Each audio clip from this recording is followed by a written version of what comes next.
This story right here feels like a variation on the same story I've been making for, a year at this point? Yeah, Portland's police not being backed up. This time, it's a little bit frightening, especially with what has happened recently there, and what is bound to be happening in the future. Remember, not that long ago, like a month or so-ish. Actually, I think it might even be longer than that. Ted Wheeler, Mayor of Portland, he came out and he said, I'm going to be taking big stances against Antifa and all the violence that's going on in my streets right now. Now, what have they done? Well, they're addressing the violence that's going on in the streets by trying to arrest and charge one of the police officers who was apprehending somebody who was a part of the riots and charging them with assault. Fucking what? Well, it looks like Portland's police have finally had enough disrespect and poor treatment. Portland Police Riot Squad resigns. All of them, in full. After officer indicted over alleged assault of a photographer. You know, one of those ones dressed in black with the press stickers across their back? Yeah, one of those photographers. Incident happened as rioters set fire to Multnomah government building last August. Yep. And in good time, right? Because what is it? Yeah, June 19th, just as summer's rolling around. I'm sure it's beautiful this time of year in Portland if you can get past all of the smoke from the burning buildings and you have a nice place to walk that isn't covered in shattered glass. No, I'm sure it's beautiful this time of year, and for the next few months there shouldn't be anything bad going on outside. Now, should there be? Really gets the old noggin jogging. All of the 50 Portland Police Bureau's highly trained Rapid Response Unit officers resigned this week after the recent indictment of Officer Corey Budworth for allegedly assaulting a photographer during an overnight riot last summer. If you're going to be sticking around and there's a riot, shouldn't you be expecting a little bit rougher treatment from the people who have been brought in to, disperse the riot? One would think, but then again, I don't have a room temperature IQ. Unfortunately, this decorated public servant has been caught in the crossfire of an agenda-driven city leaders and a politicized criminal justice system, the Portland Police Association said Tuesday after a Multnomah County grand jury charged Budworth with one count of fourth-degree assault related to an August 18, 2020 incident. That night, according to the police union, about 200 demonstrators, many equipped with tactical helmets, faces covered, and armed with a variety of weapons. Just call them Antifa, Fox, for fuck's sakes. Oh, that's why I don't use them as a source much anymore. Descended on the Multnomah building in southwest Portland. Multiple dumpsters were set on fire, buildings were defaced, and windows were broken. Yeah, if you didn't specify exactly what date that is, I just would have picked anywhere between the beginning of May in 2020 and now. A riot soon was declared and planned event after someone in the crowd launched a Molotov cocktail into the building, setting it ablaze. No shit. After nearly 75 consecutive nights of violence, destruction, and mayhem, a small group of RRT, Rapid Response Team officers, including Officer Budworth, were again tasked with dealing with the riot, but doing it respectfully, because that's what you should do to people hurling Molotov cocktails. Be gentle and make sure that they're okay. Did they bring their social security workers? I'm not too sure, because they really could have de-escalated the situation.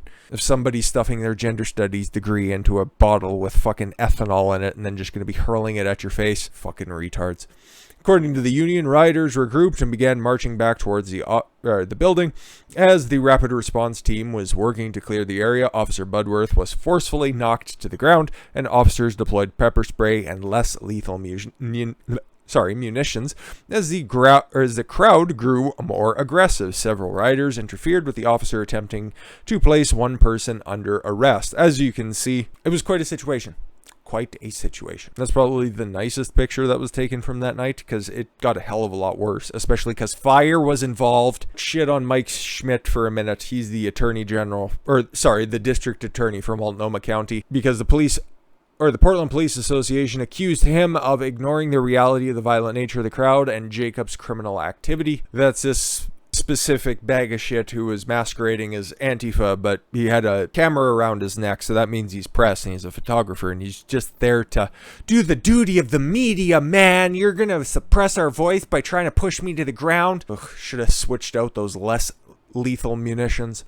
The union stressed that Budworth did exactly what he was trained, arguing that the Portland Police Bureau owns experts reviewed his actions and found them reasonable, permissible, and in accordance with his training. We ask our community to wait for all the facts before passing judgment. We trust in our criminal justice system while our system fairly and objectively applies the rule of law, the union said. And they didn't. The statement following the indictment, Schmidt said, in this case, we allege that no legal justification existed for Officer Budworth's deployment of force, and the deployment of force was legally excessive under the circumstances, even though the police union and the experts said that it was totally within their bounds to be doing such. They didn't place any sanctions on the officer, but your office did. Meanwhile, you will not charge any of the rioters. Seems fair. Seems fair. Know the direction that this is going in, right?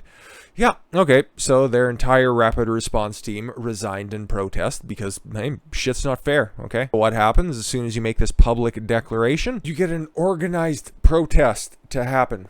Fuck Proud Boys. Fuck Nazis. Fuck your flag. Real tough guys organizing on Twitter, right? And then it was signal boosted by, obviously, a violent group like this is allowed to have a Twitter page, and it made its rounds out there. Alert, Oregon City Antifascista, the 18th. You guys are really doing some good stuff out there, right? You're out there to fight Nazis, which, number in the, dozens at this point? And most of them are in jail. But yeah, no, they called out the Proud Boys, and they were definitely causing a fuss, because as you can see, right in that park, Clackamat Park, oh boy, there was quite a going on, and you can see the Proud Boys, they're there, and causing quite the fuss, just standing there. You guys are really doing the Lord's work by fighting these evil fascists. There's one guy in tactical gear, there's one guy with an American flag looking very, very threatening, I guess. And what happens? Well, obviously, pepper spray gets broken out, right? And this is what happens. Horrific event. Nobody's there to break it up. And if you can't tell by the tone of my voice, well, I don't really think it's all that much. It's just a bunch of goofs out there with fucking batons spraying each other. It's one of the most degenerate things I can possibly think of.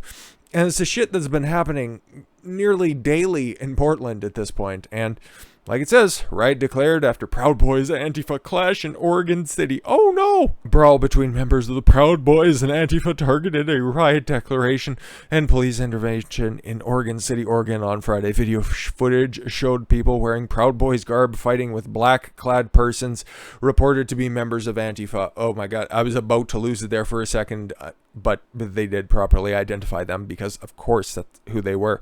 Like you can see, the call was put out by them.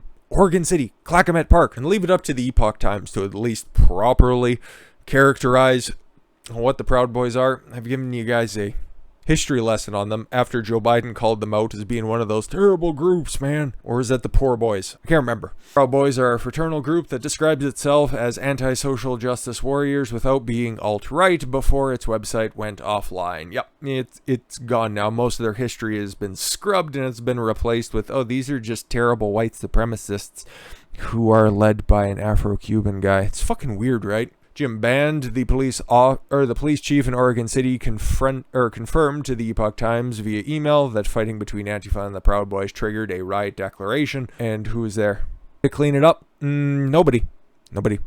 They just kind of fucking ran out of aerosols to spray at one another. But I played you some of the video, showed you some of the angles. But Zane Sparling, a reporter with the Portland Tribune, told Coin 6 that the fighting reminded him of the brawls that unfolded in Portland in 2019. What I saw today was Civil War 2.0. Some fucking fat asses banging each other over the head with fucking cardboard tubes. Are you fucking kidding me? Bro, I've seen more vicious dog humping in a fucking leashless park, for Christ's sakes. Jesus Christ, get a hold of yourself. Oregon City is 15 miles southeast of Portland. Antifa is the most active in Portland. Its members are sometimes confronted by the members of the Proud Boys and other organizations because nobody is there to stop them. Nobody cares, okay? Police officers don't. Not in the big cities, because the big cities are all run by, you guessed it, Democrats. And you know what they're doing across all of the country? Allowing rioters to just do whatever the fuck they want. allowing Antifa to get away with literally everything while still pointing all the time, oh, look at the tragedy that happened January 6th. It was the most tragic situation ever since the Civil War. And then this weekend we had to experience Civil War 2.0 in a park, as Zane Sparling will report while he's trying to wash all the piss stains out of his pants. But again, they get away with literally everything, right? Antifa can do no wrong. They're only just fighting fascists, right? Which is such a prominent problem with society today. No, it's not the actual Antifa itself who are the only fascists out there just banging people on the head who look different than them, think differently than them, or just want to be left alone. No, you have to join the Borg. There's no escape otherwise. And this is no longer just central, once again, to Portland, okay? It was happening because it's the conditions, right? But you guys remember last year, it was fucking everywhere. And it seems to be making a comeback because we have just about the 1-year anniversary of the shooting death of Lee Keltner. Now, there was a Antifa gathering in Denver, and then some right-wing protesters came over, and no, I have that mixed up, sorry. There was a right-wing demonstration, there was a little meeting there, they were just protesting freedom, they had their little flags and whatever, and then Antifa, because nobody can have any fun except for Antifa, shows up, starts hassling them, okay? Long story short, Lee Keltner, doing nothing, is confronted by Matthew Doloff. They get into a verbal altercation. All of a sudden, the little soy boy who was posing as security for one of the local media outlets pulls a gun, shoots him dead. All caught on camera. Okay, we don't have anything further on that. The guy's been arrested and is currently awaiting trial. But on the 1-year anniversary of that, or rather at the first available time, we're coming up on it. I believe it happened in September, closer to October, in that area. But as you can see, Antifa out in full force, just allowed to shut down traffic on a Denver street because they're fun, good people. And because Andy Ngo, that noted white supremacist, the first generation immigrant, parents came over from South Korea. He was giving a speech there, and because he was allowed to speak his mind, those good old anti-fascists came down and closed down the road in front of the building he was speaking at, the Hyatt Regency in downtown Denver. They're really doing good work. They're doing the Lord's work, making sure that all these fascists can't go out there and speak. What's going to come of this? Well, nothing. It's Denver. Denver's just as cucked as Portland. So I don't know. Again, this could just be a one-off situation, or it could just be the kickoff to the Summer of Love Part 2. I think people are getting sick of this, just like they're getting sick of lockdowns, so it might get more confrontational. Here's hoping not. Hopefully we can avoid all this stuff, but this really isn't a good sign. And with that said, I've been Don Consuelo. I want you to follow your gut and get after it. We'll catch y'all later.